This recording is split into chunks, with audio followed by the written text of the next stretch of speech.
কালীপুজো নিয়ে জরুরি নির্দেশিকা নবান্নের। এবার শব্দবাজি ব্যবহারে মেনে চলতে বেশ কিছু নিয়ম নির্দেশিকার কথা বলছে নবান্ন। পুলিশের সঙ্গে পরামর্শ করে প্রতিমা বিসর্জন শোভাযাত্রা বিসর্জন সম্পন্ন করতে হবে 21 এবং 22-23 অক্টোবরের মধ্যে। অপ্রীতিকর ঘটনা এড়াতে নজর রাখতে হবে প্রশাসনকে। কি নির্দেশিকা বিস্তারিত জানবো।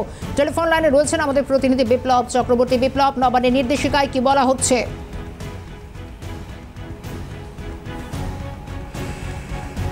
পুজোকে কেন্দ্র করে তোমার কড়া নির্দেশিকা জারি করলো নবান্ন এবং সেই নবান্নের নির্দেশিকা জারিতে পরিষ্কারভাবে বলা হয়েছে যে কোনো অপ্রীতিকর অবস্থা সেই অবস্থাকে এড়াতে হবে, যেখানে ভাবে প্রশাসনিক সক্রিয়তা রাখতে হবে এবং সবথেকে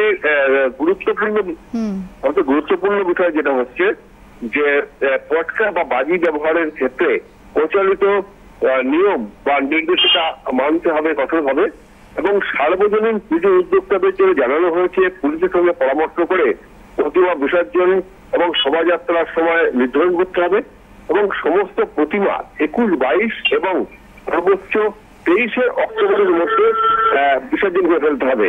অর্থাৎ কালী পুজো বিসর্জন নিয়ে কোনো অপ্রীতিকর ঘটনা যাতে না ঘটে তার জন্য কিন্তু পুলিশের সতর্কবার্তা দিয়েছে নবান্ন এবং বার্তা দেওয়া হয়েছে জেলা শাসক, পুলিশ সুপার সহ উচ্চপদস্থ আধিকারিকদের।